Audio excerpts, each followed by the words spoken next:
Hi, welcome to Point Blank, where we look at the latest issues affecting Singaporeans. And tonight we'll be talking about sex. That's right. But more specifically, sexual health trends. I'm Celene and she's Lyn. And with us in our living room tonight are Dr. David Lye, a consultant at the Department of Infectious Diseases at Tan Tock Seng Hospital, Dr. Sundar from the Singapore Planned Parenthood Association, and Professor George Bishop, an Executive Committee for Action for AIDS, as well as Yesmin Isabelle, a Recreational Advisor. Now, yesterday was actually World AIDS Day, right? So, as we all know, most people actually shudder at the mere thought of falling victim to either HIV or AIDS. But unlike incurable cancers, many would consider AIDS a lifestyle disease which may be prevented through a fair bit of self-discipline and awareness of the do's and don'ts. But before that, we shall check out what Singaporeans are doing in between their sheets. So, let's take a look at our next video.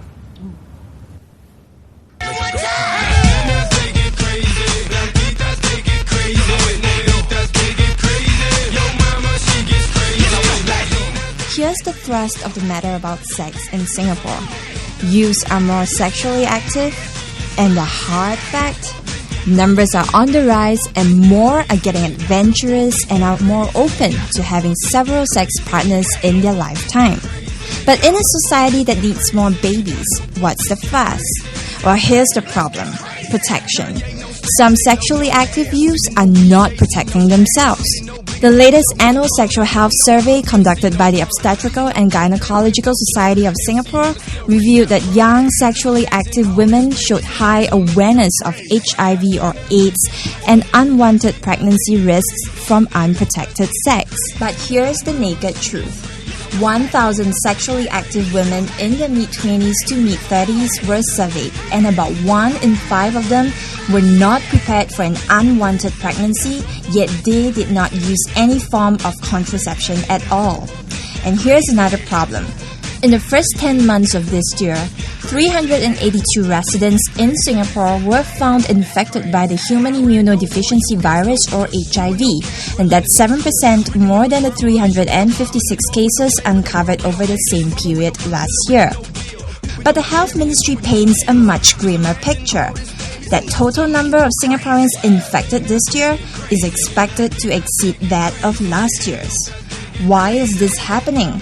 Is it a lack of awareness, or are people just plain complacent?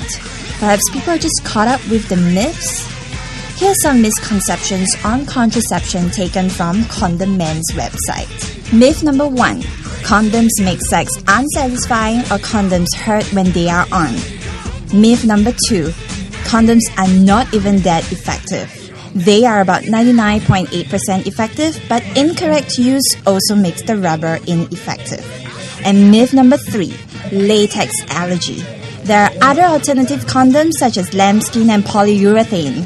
So what's your excuse for not protecting yourself? Okay, let's talk about HIV first. Do you find the number of cases alarming? About 3,500 in Singapore. George? Well, I think what needs to be kept in mind is that, that's the total since we first started detecting HIV in Singapore. In reality, it's probably 2 to 4 times that number. Okay, because the number that you have there, the 3,000 plus, is only those people who have been diagnosed with HIV. Okay, now, there are a number of people out there, a goodly number of them, who have HIV and don't know it. And that's the alarming part, because if someone has HIV, you can counsel them certainly with regards to appropriate kinds of behavior so that they don't transmit it. Okay, and we certainly, counselors certainly try, to convince them, to be safe in their activities and so on. And we certainly would counsel the general public to be safe in their sexual activities. But people who don't know they have HIV can very easily spread it. Do you get a lot of young people coming to Action for AIDS for testing, like people in their 20s? We certainly do, yeah. We get all ages coming in for testing. All the way from teenagers on through grandparents. Okay, Yasmin, would you consider going for an HIV test? If I'm not protected, I would. Have you actually gone for a test yourself? No, because I have been having protected sex as well. Safe sex, right? Yeah, safe okay. sex. Now, James, I have a question for you. Do you think the disease, the problem of HIV or AIDS is blown out of proportion? Do you think it is, by any chance? I'm David. Well, I don't think it's blown out of proportion because I think more attention on this is important. Okay. George alluded to the fact that a lot of people may not know they have HIV, Yeah. but there are also those who know they have HIV but are not in that 3,400 number because they have not been diagnosed locally. And so creating awareness and educating the youth and the public in general about it is very important. Now, why is that so? I mean, one of the greatest issues that face the patients is discrimination. That's right. And a lot of it comes from ignorance. So, the recent survey that was reviewed by the Health Promotion Board showed that, people won't even buy food from a hawker infected with HIV, when HIV cannot be transmitted by social contact. So, if the level of ignorance is so huge in the public, then what is the knowledge among youth? But in fact, if you ask me whether, youth, is the biggest risk group, then probably not at this stage. And the single heterosexual men who are often, poorly educated and earning low income form the biggest group in Singapore. And these people may not be able to, go to the internet or understand English media or read the newspaper. Some of them may be literate, maybe even illiterate in their own native, their mother tongue. So how to get this safe sex messages across to this group is actually quite important. Right. You as a doctor, I believe you come into contact with patients with HIV all the time, right? So what do you think, you as a doctor, what is your greatest challenge when you meet these patients? Are they accepting of medicine in the first place? Are they like largely living in denial still? What are some of the challenges that you face as a one of the commonest sort of fears I encountered among the patients is actually a lot of them think that they're going to die. So one of the first things I tell them is, you're not going to die from this. And the second fear for a lot of them is, I can't afford the medication. And that I also reassure them, because HIV medication is a lot more affordable in Singapore these days. So in Singapore, at least about over 90% of our patients are on treatment, and survival has significantly improved since 2003. And most patients, after they have these two facts clarified, would feel a lot better. There's a very, very small group who's in denial, and that's often a very challenging group to manage.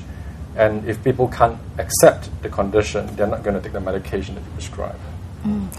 So, George, do you face the same kind of reactions when you talk to people who come for testing, or if they find out that they're HIV positive? Well, certainly when they come for testing, they're often anxious. And they may have done something that, has perhaps exposed them to HIV, or they think they've done something.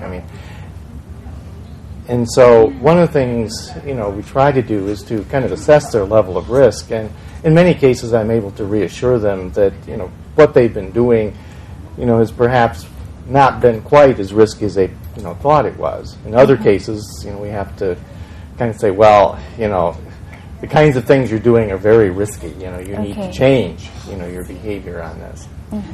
When they test positive, there's a lot of fear that goes with that. And a lot of the fear, I think, my experience, when I've talked with individuals who tested positive, is that a lot of times their first fears have to do with, their social interactions and their relationships with their families and friends and so forth. They're starting to think about that. They're also concerned about what the implications are medically. Okay. And what we try to do is give some reassurance and basically direct them towards groups that they can join for support, because there are support groups available through Action for AIDS and through other organizations. Also, we direct them towards counseling, to basically get a better idea of what they're facing, and to be more realistic about what the situation is and how to deal with it. Okay. Yasmin, have you ever worried or thought about HIV? Yes, especially for my friends, when they go clubbing, they have those one-night stands. Okay. So I don't think, when they're drunk, they don't actually think, okay, I need to get a condom if I have sex. Okay. They don't think about that. Okay. So that's pretty worrying, because my friends are like that. Some of them are like that. Okay. Yeah. Okay, so how do you advise them? I mean, as a peer. What I do is just tell them, why don't you just carry a pack? Okay.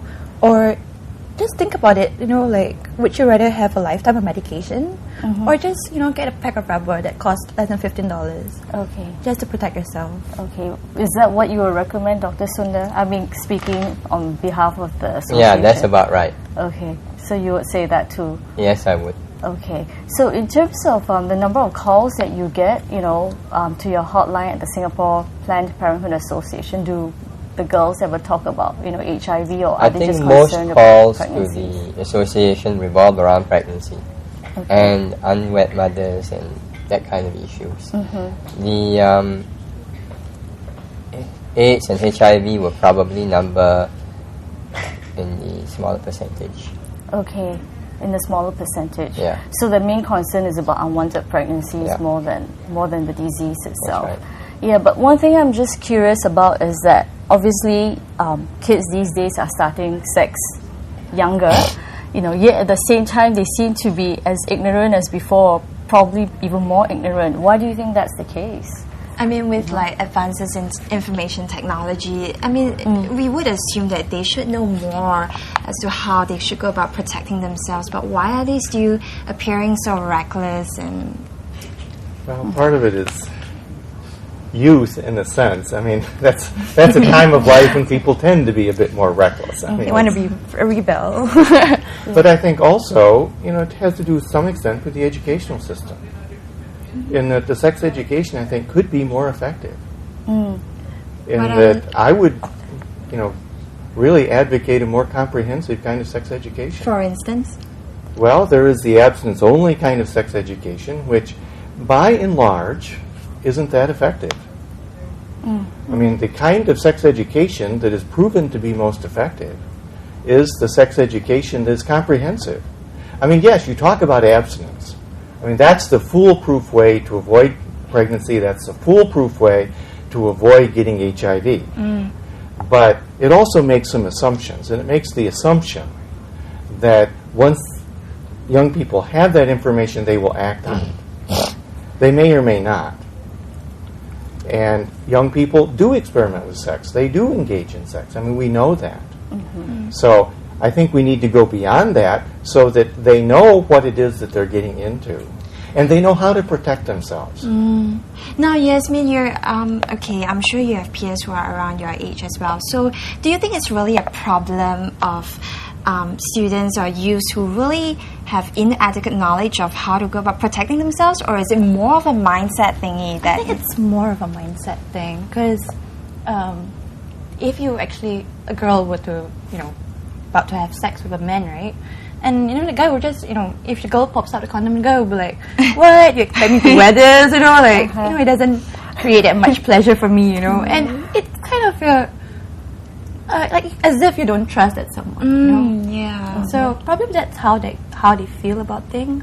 So that's probably why they just shrug it off and like, okay, let's not have the condom. Yeah, but there's every reason not to trust your partner sometimes, because you may not know the full background when of you're the in person, a relationship, right? you assume that your partner is Yes, faithful. assumptions are bad things. That's actually a very important point, isn't it? Because when I ask some of my patients, some of them said they have never had, extramarital sex. So, for example, the biggest risk factor for women in Singapore to catch HIV is to be married. And belief in monogamy is something that is very strong. And some patients actually say they will not give that up, despite knowing that this is a risk. And it is actually more difficult in a marriage, I guess, because if for example, if a wife insists to the husband that you should use condom after they've had a few children, now that you get that out of the way, then the husband may think, what is happening now? But in unmarried couples as well, boyfriends, girlfriends, that's also difficult because if one party insists, and if your argument is pregnancy, then they say you've got a pill. Then there's always a question of faithfulness, right? Right. So this thing about the B part, A, B, C, it's easy to say be faithful, but the truth is that, people may not be faithful. Right. So, as George said, I think the safe sex measures to the youth really should be about empowerment, how to negotiate the use of condom, how not to feel that you are a slut or a player, and just emphasize it. I have to say that it's probably more the guys usually who seem to have this, this difficulty, and the girls are often forced to not know how to negotiate. Right. Now, Dr. Sundar, one last question before we go for a break. Do the wives call you up and ask, okay, I have problems getting my husband to put that condom on? What is your advice? How do you get them to negotiate with their husband diplomatically? I think we are dealing here with a mindset. It's not about information. I think you've all pointed out quite clearly that this is not about not having access to the information. The young are very well technically educated. Right. Okay. But expression of sexuality is about our mindsets and our beliefs. Okay. And we are actually dealing with a variety of very divergent mindsets. There is a public mindset. We talk about it. We talk about being safe. We talk about being logical. We talk about being reasonable. In private, nobody practices that. Okay. Only a few people who are careful, who are always going to be careful, are going to do that. And those are the people who are normally not going to get into trouble. You can ask our good friend here about risk-taking behavior. Okay. So part of being young is about taking risks. Okay. Right? Well, so that's something to think about for a while. So we'll see you back in a while.